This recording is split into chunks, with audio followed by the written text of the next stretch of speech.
गांव के एक सुनसान कोने में, जहां से लोग अक्सर नजरें फेर कर निकल जाते थे, वहां एक जर्जर सी झोपड़ी खड़ी थी, इतनी टूटी हुई कि उसे घर कहना भी सच से ज्यादा एक मजबूरी लगता था। आज ठंड कुछ ज्यादा ही चुभ रही है। ऐसा लग रहा है जैसे हड्डियों के अंदर किसी ने सुइयां चुभा दी हो। ठंड नहीं है कमला, ये उम्र है। जब शरीर जवाब देना बंद कर देता है तो हर मौसम दुश्मन लगने लगता है। आज ठंड बहुत लग रही है और बारिश भी है कि रुकने का नाम ही नहीं ले रही। हाँ कमला, और हमने सुबह से कुछ खाया भी नहीं है। अगर बारिश थम जाए तो शायद कुछ इंतजाम हो पाए। हाँ, कभी सोचा नहीं था कि बुढ़ापे में मांग कर खाना पड़ेगा। नहीं कमला, जब तक मेरे हाथ चल रहे हैं हमें किसी से कुछ मांगने की जरूरत नहीं। कल मैं कुछ न कुछ कर लूंगा।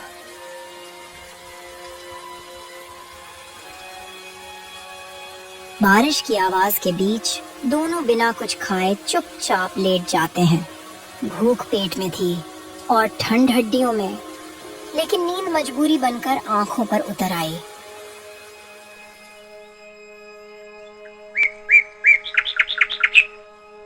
अगली सुबह हरिदास काम की तलाश में गांव की ओर निकल पड़ता है। बाहर ठंड अब भी वैसी ही थी, हवा तेज और हाथ सुन्न कर देने वाली।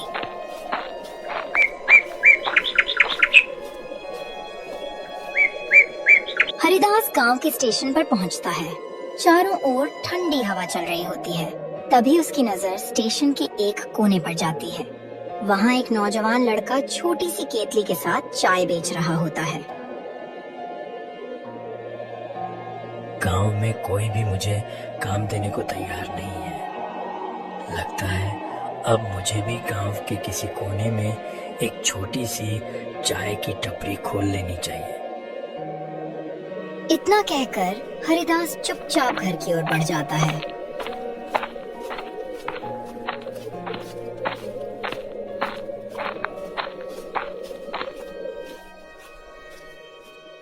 कमला, गांव में शायद अब कोई काम न मिले। मैंने सोच लिया है मैं गांव में ही एक छोटी सी चाय की टपरी खोलूंगा। पर हम चाय की दुकान कहाँ खोलेंगे?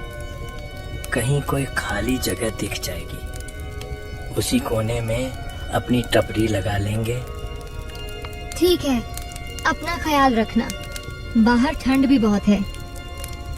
चलो, अभी मुझे बर्तन और थोड़ा बहुत सामान इकट्ठा करना है।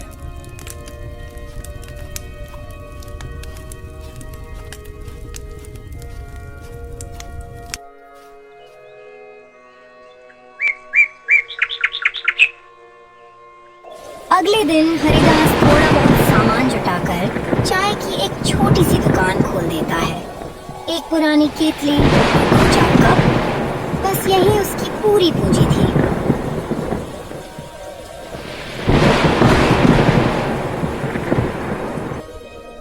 सुबह सुबह एक ऑटो वाला हरिदास की दुकान पर आकर रुकता है।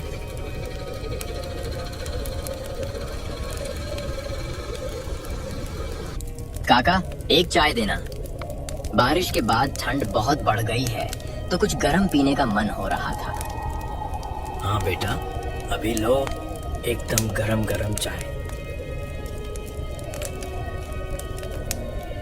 रिक्शा वाला चाय का कप हाथों में लेकर धीरे धीरे चाय पीने लगता है। काका, चाय तो बहुत ही अच्छी थी। ठंड एकदम दूर हो गई।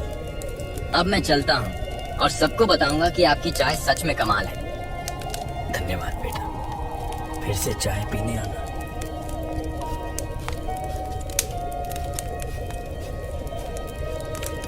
धीरे धीरे हरिदास की छोटी सी दुकान पर और भी ग्राहक आने लगे। अरे काका, बहुत अच्छी चाय बनाई है आपने। सच में, ऐसी चाय तो बहुत दिनों बाद पी। हरिदास के चेहरे पर हल्की सी मुस्कान आ गई। काफी समय बाद उसे लगा कि उसकी मेहनत रंग ला रही है।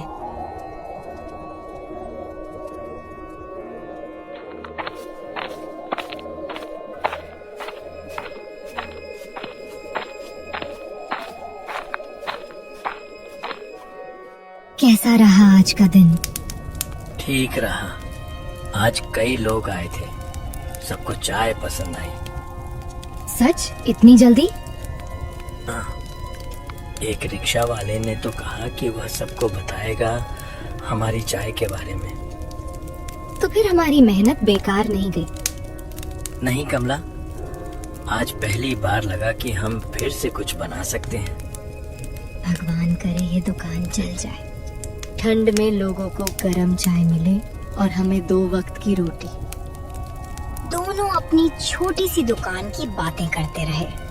उनकी आवाजों में अब डर कम था और उम्मीद ज्यादा।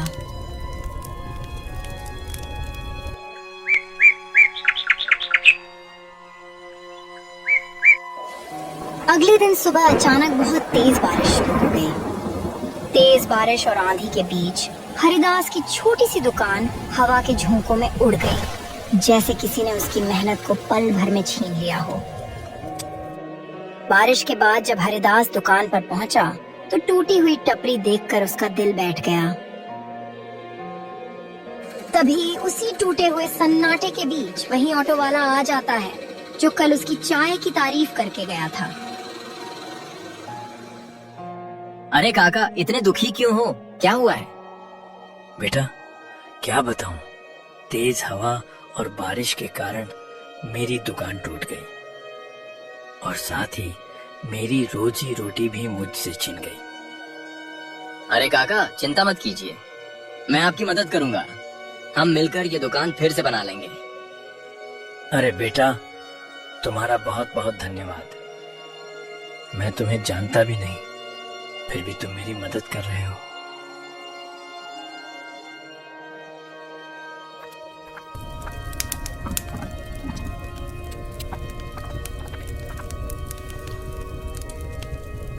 लीजिए काका, आपकी दुकान फिर से बन गई। अब आप अपना काम फिर से शुरू कर सकते हैं।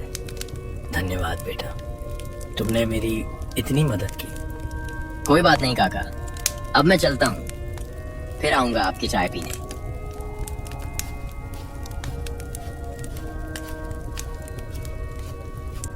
हरिदास काका की दुकान फिर से चलने लगती है।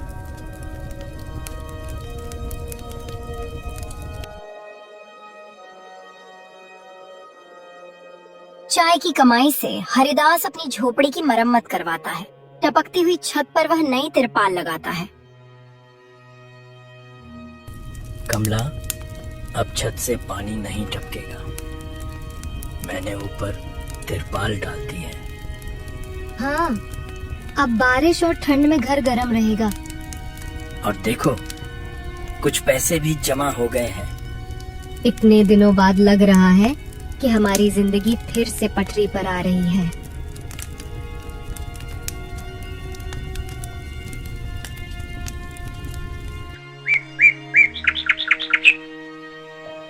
इसी तरह दिन बीतते गए। बिना शोर बिना चमत्कार जिंदगी धीरे धीरे अपनी जगह बनाती चली गई। एक दिन वही ऑटो वाला फिर से आया, लेकिन इस बार उसके साथ उसका ऑटो नहीं था।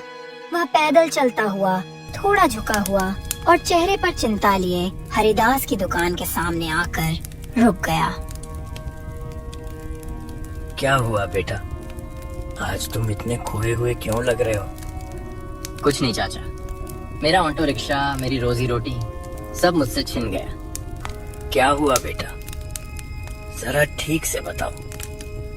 मैं समझ नहीं पा रहा हूँ कि ऐसा क्या हो गया। काका, कुछ दिन पहले जब मुझे ये ऑटो खरीदना था तो मैं एक जमींदार से पैसे लेने गया था।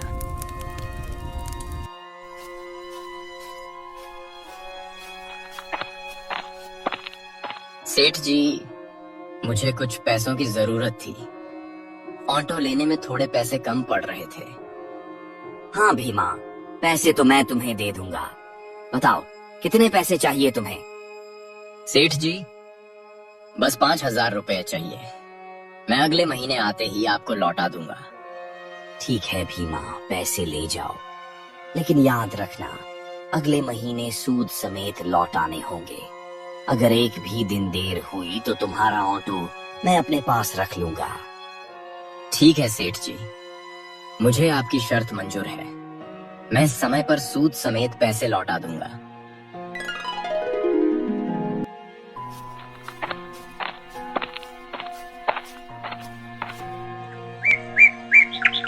एक महीना बीत जाता है। एक महीने के बाद सेठ रास्ते में भीमा को रोक लेता है। उसकी आंखों में सख्ती थी और आवाज में वही पुराना घमंड।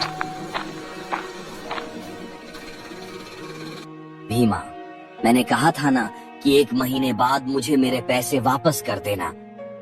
माफ कीजिए सेठ जी, किसी कारणवश मैं अभी पैसे नहीं दे पाया। बस कुछ दिनों का और समय दे दीजिए, मैं जरूर लौटा दूंगा। नहीं भीमा, अब कोई बहाना नहीं चलेगा। अब तुम्हें अपना ये रिक्शा मुझे देना ही होगा। जब तुम्हारे पास पैसे हो जाएं, तभी आकर इसे वापस ले जाना। पर सेठ जी, ये रिक्शा ही तो मेरी रोजी रोटी है।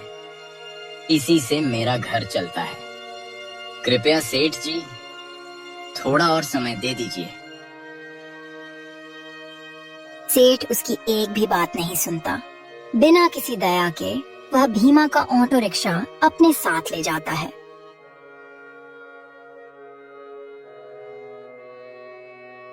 तो काका, इसी तरह मैं यहाँ आ गया और यही वजह है कि आज मैं इतना उदास हूँ। तो ये बात है बेटा, तुम्हें मुझे पहले ही बता देना चाहिए था।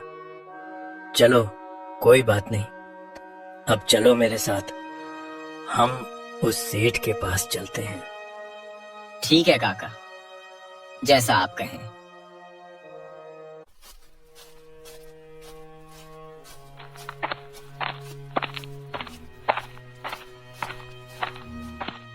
बोलो भीमा, कैसे आना हुआ? मैं पहले ही कह चुका हूँ, बिना पैसे दिए ऑटो रिक्शा वापस नहीं मिलेगा।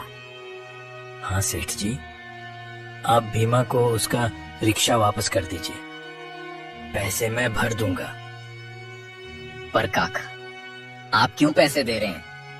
मैं खुद पैसे जमा करके दे दूंगा। बेटा, उसके लिए तुम्हें रिक्शा चाहिए होगा ना। रिक्शा रहेगा तभी तो कमा पाओगे और अपने पैसे वापस कर पाओगे। सेठ जी, ये रहे आपके पैसे। अब कृपया भीमा का रिक्शा उसे वापस दे दीजिए। ठीक है भीमा, अब तुम अपना रिक्शा लेकर जा सकते हो। भीमा और काका सेठ के घर से अपना रिक्शा लेकर चुपचाप वहाँ से निकल जाते हैं। भीमा की आंखों में राहत थी और हरिदास के चेहरे पर संतोष की गहरी झलक। काका, आपका बहुत बहुत धन्यवाद। मैं आपके ये पैसे बहुत जल्द लौटा दूंगा। कोई बात नहीं बेटा, जब तुम्हारा मन करे तब लौटा देना। और फिर तुमने भी तो मेरी मदद की थी जब मेरे पास कुछ नहीं था। जिंदगी में असली अमीरी पैसों से नहीं, एक दूसरे का सहारा बनने से आती है। आज हरिदास ने भीमा को संभाला, कल कोई और किसी और को संभालेगा और इसी तरह इंसानियत जिंदा रहती है।